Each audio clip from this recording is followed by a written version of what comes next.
जैसा कि तुम लोग पहले भी पढ़ चुके हो इस लेसन को, आज हम लोग पढ़ेंगे इसका चौथा पॉइंट, अक्टूबर के बाद कब बदलना। ठीक है, ये हम लोग पढ़ रहे हैं फ्रांस की क्रांति का। ठीक है ना, तो इस लेसन को हम लोग आज देख रहे हैं आगे कितना तक जाते हैं। कुछ क्वेश्चन तुम लोग को भेजा गया है, आशा करते हैं तुम लोग सब उसको लिखे होगे, है ना।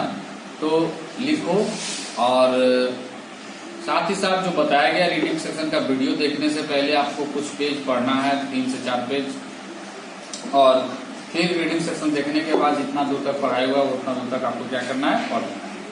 आज हम लोग पढ़ेंगे अक्टूबर के बाद क्या बदला। बोल्शेविक निजी संपत्ति की व्यवस्था के पूरी तरह खिलाफ थे। बोल्शेविक निजी संपत्ति, बोल्शेविक जो थे वो निजी संपत्ति मतलब अपनी संपत्ति के खिलाफ थे। ज्यादातर उद्योगों और बैंकों का नवंबर 1917 में राष्ट्रीयकरण किया गया, मतलब सरकारी बना दिया गया। तो उनका स्वामित्व और प्रबंधन सरकार के नियंत्रण में आ चुका था। जमीन को सामाजिक संपत्ति घोषित कर दी, जमीन को भी क्या कर दिया गया था, सामाजिक संपत्ति। अच्छा, किसानों को सामंतों की जमीनों पर कब्जा करने की खुली छूट दे दी गई, और शहरों में बोल्शेविकों ने मकान मालिकों के लिए पर्याप्त हिस्सा छोड़कर उनके बड़े मकानों के छोटे छोटे हिस्से कर दिए, ताकि बेघरबार या जरूरतमंद लोगों को भी रहने की जगह दी जा सके। उन्होंने अभिजात के वर्ग द्वारा पुरानी पदवियों के इस्तेमाल पर रोक लगा दी।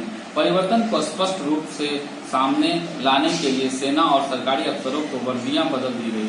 मतलब परिवर्तन को दिखाने के लिए क्या किया गया, तो अफसर और सरकारी अफसर और साथ सेना का वर्दी बदल दिया गया। इसके लिए 1918 में एक परिधान प्रतियोगिता आयोजित की गई, जिसमें सोवियत टोपी यानी बुदियोनका का चुनाव किया गया। एक टोपी था जिसका नाम था बुदियोनका, है ना।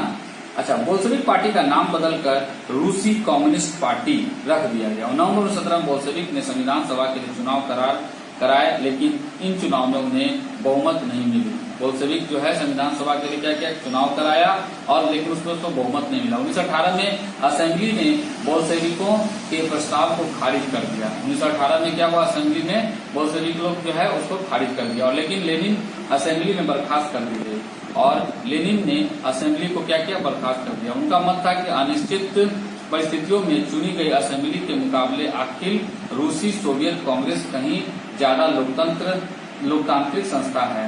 मार्च 1918 में अन्य राजनीतिक सहयोगियों की असहमति के बावजूद बोल्शेविक ने ब्रिस्ट लिटोवस्क में जर्मनी से संधि कर ली। आने वाले सालों में बोल्शेविक पार्टी अखिल रूसी सोवियत कांग्रेस के लिए होने वाले चुनाव में हिस्सा लेने वाली एकमात्र पार्टी रह गई। मतलब एक यहाँ पर बता रहा है कि 1918 में अन्य राजनीतिक सहयोगियों की असहमति के बावजूद बोल्शेविक ने ब्रिस्ट लिटोवस्क में क्या किया, जर्मनी से संधि कर दिया, और इस तरह से आने वाले सालों में बोल्शेविक पार्टी अखिल रूसी सोवियत कांग्रेस के लिए होने वाले चुनाव में हिस्सा लेने वाला मात्र एक पार्टी रह गया। अखिल रूसी सोवियत कांग्रेस को अब देश की सांसद का दर्जा दे दिया गया। अब उसको क्या कर दिया गया, सांसद का दर्जा दिया गया। रूस एक दलीय राजनीतिक व्यवस्था वाला देश बन गया। रूस में मात्र एक दल रहा। ट्रेड यूनियन पर पार्टी का नियंत्रण रहता था। ट्रेड यूनियन पर भी, ट्रेड यूनियन का मतलब क्या, व्यापारिक यूनियन। गुप्तचर पुलिस, जिसे पहले चेका और बाद में OGPU तथा NKVD का नाम दिया गया, बोल्शेविक की आलोचना करने वालों को दंडित करती थी। बहुत सारे युवा लेखक और कलाकार भी पार्टी की तरफ आकर्षित हुए, क्योंकि वह समाजवाद और परिवर्तन के प्रति समर्पित थी। अक्टूबर 1917 के बाद ऐसे कलाकारों और लेखकों ने कला और वास्तुशिल्प के क्षेत्र में गए नए प्रयोग शुरू किए, लेकिन पार्टी द्वारा थोपी गई सेंसरशिप के कारण बहुत सारे लोगों का पार्टी से मुंह भंग हो गया। मतलब बहुत सारा सेंसरशिप लाने के चलते क्या, बहुत सारे लोगों को पार्टी से क्या हो गया, मुंह भंग गया, मतलब भंग हो गया मतलब टूट गया। गृह युद्ध, जब बोल्शेविकों ने जमीन के पुनर्वितरण का आदेश दिया, बोल्शेविक लोग क्या बोले, आप फिर से जमीन को वितरण कर दिया जाए, तो रूसी सेना टूटने लगी। ज्यादातर सिपाही किसान थे, वे भूमि पुनर्वितरण के लिए घर लौटना चाहते थे, इसलिए सेना छोड़कर जाने लगे। गैर बोल्शेविक समाजवादियों, उदारवादियों और राजशाही समर्थक बोल्शेविक विद्रोह की निंदा की। उनके नेता दक्षिण रूस में इकट्ठा होकर बोल्शेविकों से लड़ने के लिए टुकड़ियों संगठित करने लगे। मतलब बोल्शेविक से लड़ने के लिए क्या किया भाई, वो लोग छोटा छोटा सैनिक का टुकड़ी संगठित करने लगे। 1918 से 1919 में रूसी साम्राज्य के ज्यादातर हिस्सों पर सामाजिक क्रांतिकारी ग्रीन्स और जार समर्थक यानी व्हाइट्स, ग्रीन और व्हाइट्स का ही नियंत्रण रहा। उन्हें फ्रांसीसी, अमेरिकी, ब्रिटिश और जापानी टुकड़ियों का भी समर्थन मिल रहा था। ये सभी शक्तियां रूस में समाजवाद को फलते फूलते नहीं देखना चाहती थी। ये सब जो सभी शक्तियां थी जो छोटा छोटा टुकड़ा में था, वो लोग नहीं चाहता था कि यहाँ पे समाजवाद फले फूले। इन टुकड़ियों और बोल्शेविकों के बीच चले गृह युद्ध के दौरान लूट मार, डकैती और भूखमरी जैसी समस्याएं बड़े पैमाने पर फैल रहा था। व्हाइट्स में जो निजी संपत्ति के हिमायती थे, उन्होंने जमीन पर कब्जा करने वाले किसानों के खिलाफ काफी सख्त रवैया अपनाया। उनकी इन हरकतों के कारण तो गैर बोल्शेविकों के प्रति जन समर्थन और भी तेजी से घटने लगा। मतलब जो बोल्शेविक नहीं है उनके लिए अब जन समर्थन और घटने लगा। जनवरी 1920 तक भूतपूर्व रूसी साम्राज्य के ज्यादातर हिस्सों पर बोल्शेविकों का नियंत्रण कायम हो चुका था। उन्हें गैर रूसी राष्ट्रवादियों और मुस्लिम जातियों की मदद से यह कामयाबी मिली थी। जहां रूसी उपनिवेशवादियों की बोल्शेविक विचारधारा के अनुयायी बन गए थे, वहां यह मदद काम नहीं आ सकती। मतलब क्या हुआ, जहां पे उपनिवेश था रूस का और वहां पे उपनिवेशवाद में भी क्या हुआ, बोल्शेविक जो दल था उसका बात का विचारधारा का वो लोग मान गए, तो वहां पे ये सब काम नहीं आ पाया अलग करने का। मध्य एशिया स्थित खीवा में बोल्शेविक उपनिवेशकों ने समाजवाद की रक्षा के नाम पर स्थानीय राष्ट्रवादियों का बड़े पैमाने पर कत्लेआम किया। ऐसे हालात में बहुत सारे लोगों को यह समझ में नहीं आ रहा था कि बोल्शेविक सरकार क्या चाहती है। ऐसे समाज में उनको समझ में नहीं आ रहा था कि बोल्शेविक सरकार उनको क्या चाहती है। आंशिक रूप से इसी समस्या से निपटने के लिए ज्यादातर गैर रूसी राष्ट्रीयताओं को सोवियत संघ दिसंबर 1922 में रूसी साम्राज्य में से बोल्शेविकों द्वारा स्थापित किया गया। राज्य के अंतर्गत राजनीतिक स्वायत्तता दे दी गई, लेकिन क्योंकि बोल्शेविकों ने स्थानीय सरकारों पर कोई अलोकप्रिय और सख्त नीतियां जैसे घुमंतुवाद की रोकथाम की कड़ी कोशिशें थोप दी थी, इसलिए विभिन्न राष्ट्रीयताओं को विश्वास जीतने के प्रयास आंशिक रूप से ही सफल हो पाया। मतलब ये लोग अब घुमंतुवाद जो चलते थे, यहाँ से वहाँ जाकर रहते थे, ये सब पर भी रोक लगा दिया गया। जहाँ रहना है इनको अस्थायी रूप से रहना है, तो यह सब पर के चलते जो है अब इनका विश्वास जीतने का प्रयास आ रहा था छोटा छोटा रूप में। समाजवादी समाज का निर्माण अब आया। गृह युद्ध के दौरान बोल्शेविकों ने उद्योगों और बैंकों के राष्ट्रीयकरण को जारी रखा। गृह युद्ध भी हो रहा था, फिर भी यहाँ के बोल्शेविक ने क्या किया, उद्योग और बैंक को राष्ट्रीयकरण में ही रखा। मतलब निजी न रख क्या किया, सरकारी रखा। उन्होंने किसानों को उस जमीन पर खेती की छूट दी जिसका समाजीकरण किया जा चुका था। जिसका समाजीकरण हुआ उस पर क्या किए, वो लोग खेती कर सकते थे।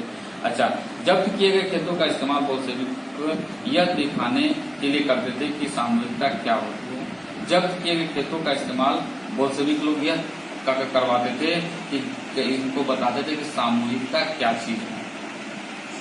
शासन के लिए केंद्रीकृत नियोजन की व्यवस्था लागू की गई। शासन के लिए क्या हुआ, केंद्रीकृत नियोजन का व्यवस्था चालू हुआ। अफसर इस बात का हिसाब लगाते थे कि अर्थव्यवस्था किस तरह काम कर सकती है। इस आधार पर वे 5 साल के लिए लक्ष्य तय कर देते थे। इसी आधार पर उन्होंने पंचवर्षीय योजना बनानी शुरू की। इसी आधार पर क्या किए, पंचवर्षीय योजना बनाना शुरू की। पहली 2 योजनाओं के दौरान औद्योगिक विकास को बढ़ावा देने के लिए सरकार ने सभी तरह की कीमतें स्थिर कर दी। औद्योगिक विकास होने के चलते क्या किया, जितने भी वस्तु का दाम था वो स्थिर कर दिया। और केंद्रीकृत नियोजन से आर्थिक विकास को काफी गति मिली। केंद्रीकृत नियोजन से क्या हुआ, आर्थिक विकास बहुत जल्दी बढ़ने लगा। औद्योगिक उत्पादन बढ़ने लगा और इसी के बीच में 1929-1933 के बीच में तेल, कोयला और स्टील के उत्पादन में 100% वृद्धि हुई। मतलब उत्पादन बहुत ज्यादा बढ़ा। नए नए औद्योगिक शहर अस्तित्व में आए। नए औद्योगिक शहर क्या हुआ, अस्तित्व में आने लगे। मगर तेज निर्माण कार्यों के दबाव में कार्य स्थितियां खराब होने लगी।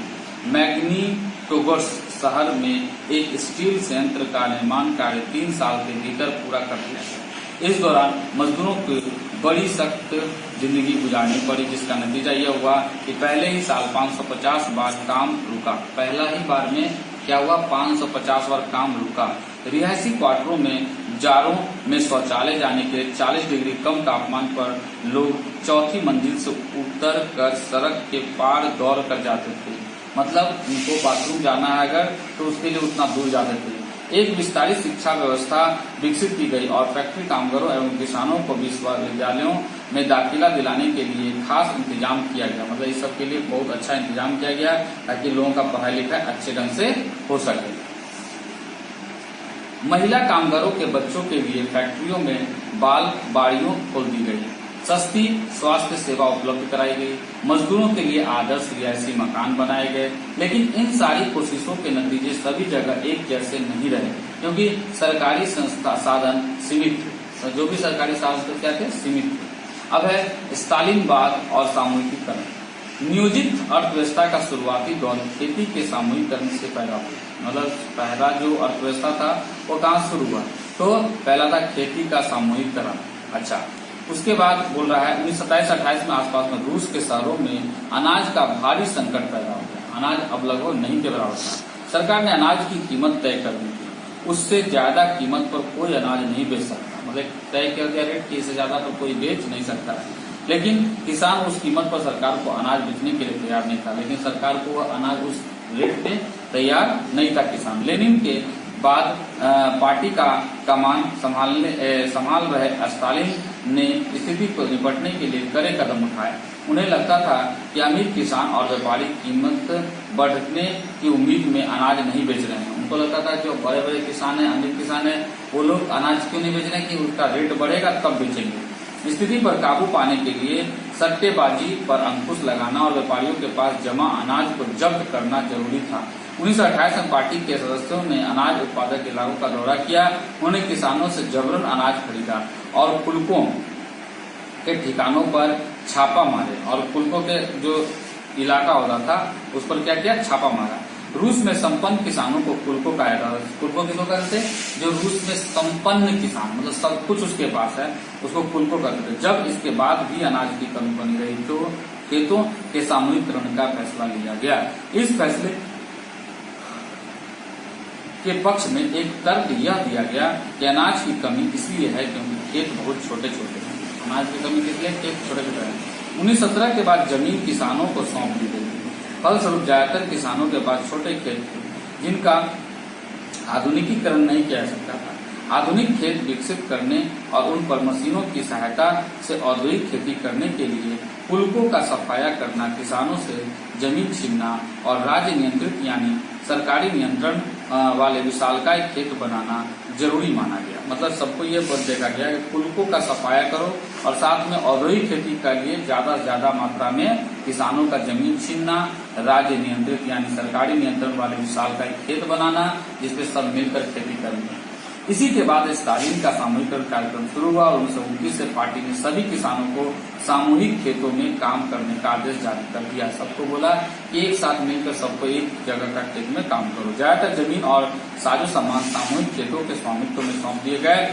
सभी किसान सामूहिक खेतों पर काम करते थे और कोल खोज के मुनाफे को सभी किसानों के बीच बांट दिया जाता था। इस फैसले से गुस्साए किसानों ने सरकार का विरोध किया और वे अपने जानवरों को खत्म करने लगे। मतलब यहाँ पे अब क्या हुआ कि कोल खोज में मुनाफे का सभी जितने किसान था उनके पीछे बांटा गया। उसके बाद बोला फैसले जो गुस्साए थे किसान, वे लोग क्या सरकार का विरोध करने के बजाय वो लोग क्या किया, अपने जानवरों को मारने लगे। 1929 के बीच में मवेशियों की संख्या में 1/3 कमी आ गई। मतलब जानवर को जब मारने लगे तो क्या हुआ, 1/3 कमी आ गई। सामूहिकरण का विरोध करने वालों को सख्त सजा दी गई। सामूहिकरण का जो विरोध करेगा उसको सख्त सजा दी गई। बहुत सारे लोगों को निर्वसन या देश निकाला दे दिया गया। सामूहिकरण का विरोध करने वाले किसानों का कहना था कि वे न तो अमीर हैं और न ही समाजवाद के विरोधी, न तो वो अमीर है और न ही समाजवाद के विरोधी। वे बस विभिन्न कारणों से सामूहिक खेतों पर काम नहीं करना चाहते। वे लोग चाहते हैं कि सामूहिक खेती पर हम लोग काम नहीं करेंगे। स्टालिन सरकार ने सीमित स्तर पर स्वतंत्र किसानी की व्यवस्था की भी जारी रखने की, लेकिन ऐसे किसानों को कोई खास मदद नहीं दी जाती थी। मतलब जो स्वतंत्र रूप से अपना खेती बाड़ी करते थे उनको कोई खास मदद नहीं मिलता था। सामूहिकरण के बावजूद उत्पादन में नाटकीय वृद्धि नहीं हुई, बल्कि 1930 से 1933 को की खराब फसल के बाद तो सोवियत इतिहास का सबसे बड़ा अकाल पड़ा, जिसे 40 लाख से ज्यादा लोग मारे गए। इसमें क्या हुआ, जहां बहुत बड़ा अकाल पड़ा और 40 लाख से ज्यादा लोग मारे गए।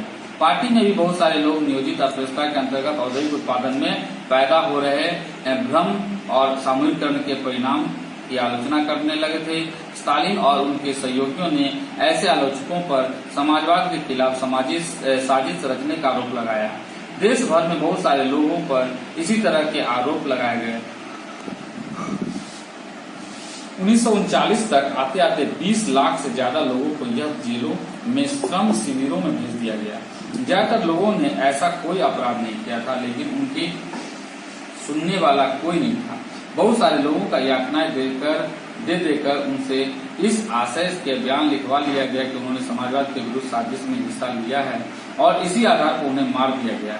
इनमें कोई प्रतिभावान पेशेवर लोग थे, मतलब ऐसा कई लोग थे जिसको जबरदस्ती उनको मार दिया जा रहा था, है ना। तो इस तरह से हो रहा था। अब देखते हैं रूसी क्रांति और सोवियत संघ का वैश्विक प्रभाव। बोल्शेविकों ने जिस तरह सत्ता पर कब्जा किया था और जिस तरह उन्होंने शासन चलाया, उसके बारे में यूरोप की समाजवादी पार्टियां बहुत सहमत नहीं थी, लेकिन मेहनत कशों के राज्य की स्थापना की संभावना ने दुनिया भर के लोगों में एक नई उम्मीद जगा दी। बहुत सारे देशों में कम्युनिस्ट पार्टियों का गठन किया गया, जैसे इंग्लैंड में communist party of great Britain की स्थापना की गई। बोल्शेविकों ने उपनिवेशों की जनता को भी उनके रास्ते का अनुसरण करने के लिए प्रोत्साहित किया। सोवियत संघ के अलावा भी बहुत सारे देशों के प्रतिनिधियों ने conference of the people of the east Bolshevik द्वारा बनाए गए कॉमिंटर्न यानी बोल्शेविक समर्थन समाजवादी पार्टियों का अंतर्राष्ट्रीय महासंघ में हिस्सा लिया।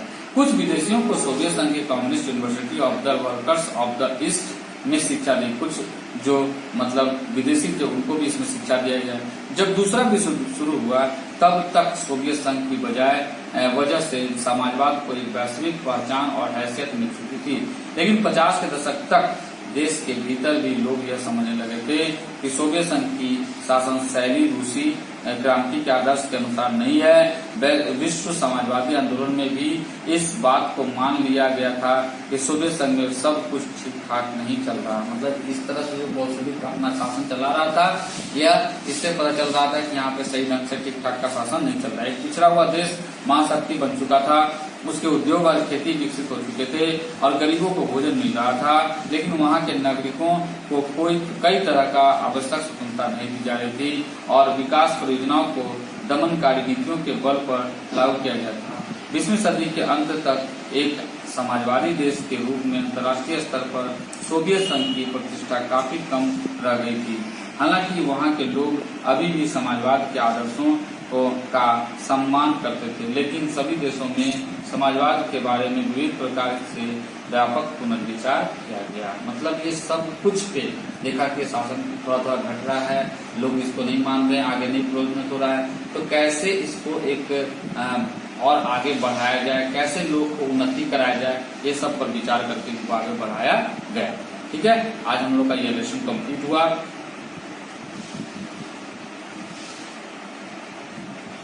आगे तुम लोगों को इसमें बहुत सारा पिंक, ब्लू, येलो में बहुत सारी चीजें लिखी हुई है। ठीक है, आपको क्या करना है, उसको पढ़ना है। ये बहुत सारे वर्डों को समझाया गया है। ठीक है, उसमें हमको समझाने की जरूरत नहीं, आप खुद पढ़ोगे तो समझ जाओगे।